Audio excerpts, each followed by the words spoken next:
रुपए जुर्माना रखा गया है। दूसरी बार मास्क ना लगाने पर 10,000 रुपए जुर्माना रखा गया है। पूरा दिन सड़कों पर वसूली चल रही है। ठीक है, आपने अपनी तरफ से वसूली कार्यक्रम शुरू कर दिया है, लेकिन अस्पताल में बेड ना मिलने पर सरकार पर कितना जुर्माना होना चाहिए? वेंटिलेटर ना मिलने पर सरकार पर कितना जुर्माना होना चाहिए? कोरोना टेस्ट ना होने पर सरकार पर कितना जुर्माना होना चाहिए? शमशान में मुर्दा जलाने के लिए लकड़ियां ना होने पर सरकार पर कितना जुर्माना होना चाहिए? शमशानों में दिन दिन भर मुर्दा जलाने की वेटिंग के लिए सरकार पर कितना जुर्माना होना चाहिए? जितने मंत्री और ये मुख्यमंत्रियों ने बंगाल से कोरोना लाकर फैलाया है, उन पर कितना जुर्माना होना चाहिए? बंगाल में बिना मास्क महीने भर से घूम रहे नेताओं पर पर डे के हिसाब से कितना जुर्माना होना चाहिए? क्या सरकारों की कोई जवाबदेही बची है देश में? क्या सरकारों से सवाल पूछने वाला बचा है कोई देश में? क्या कोई पूछ सकता है कि 1 साल से देश कोरोना महामारी झेल रहा है, आपने पूरे देश में कितने नए हॉस्पिटल बनाए हैं? अगर नहीं बनाए तो क्यों नहीं बनाए हैं? क्या कोरोना आपदा में घिरे देश को 1,000 करोड़ के नए संसद भवन की जरूरत थी? क्या देश को 300 करोड़ के नए बीजेपी दफ्तर की जरूरत थी?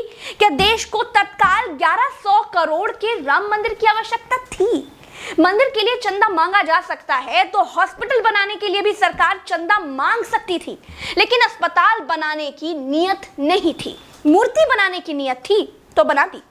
सरकारों ने अस्पताल नहीं बनवाए। क्या इस देश की पब्लिक सरकारों पर कोई जुर्माना लगाएगी? क्या कोरोना आपदा में देश को कुंभ सजाने की आवश्यकता थी?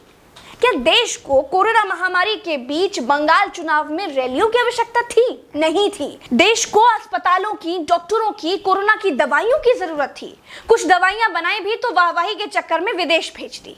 आधे अधूरे टीकाकरण में देश अभी अटका हुआ है। और ये कैसा टीका बनाया है जिसे लगाने के बाद भी कोरोना हुआ जा रहा है? क्या कोई सवाल पूछेगा? चीन ने कोरोना को फैलाया और पूरी तरह से कंट्रोल कर लिया। अपनी जीडीपी में रिकॉर्ड बढ़ोतरी कर ली। चीन से सब कुछ तो ले ही लिया है, सीख भी ले लो। देश में सब आत्ममुग्धता के शिकार हैं। सबको अपनी अपनी तारीफ चाहिए। कुछ ने तारीफ के लिए तो फौज पाल रखी है, और जिनका मन फौज से भी नहीं भरता है, उन्होंने तारीफ के लिए सूचना और जनसंपर्क विभाग बना दिए हैं। गाते रहिएगा ना, जनता का बैंड तो ऑटोमेटिक बज ही रहा है। जिनके अगल बगल से कोरोना से लाशें नहीं उठी है ना, वो मेरी बात को नहीं समझ पाएंगे। जो कोरोना की पीड़ा से गुजरे हैं, जिन्होंने कोरोना से मरे हुए लोगों को शमशान में जलते देखा है, जिन्होंने कतार में लंबी लाशें देखी हैं, वो जान जाएंगे कि मैं क्या कह रही हूं और क्यों कह रही हूं। चलते हैं। राम राम, जय हिंद, दुआ सलाम।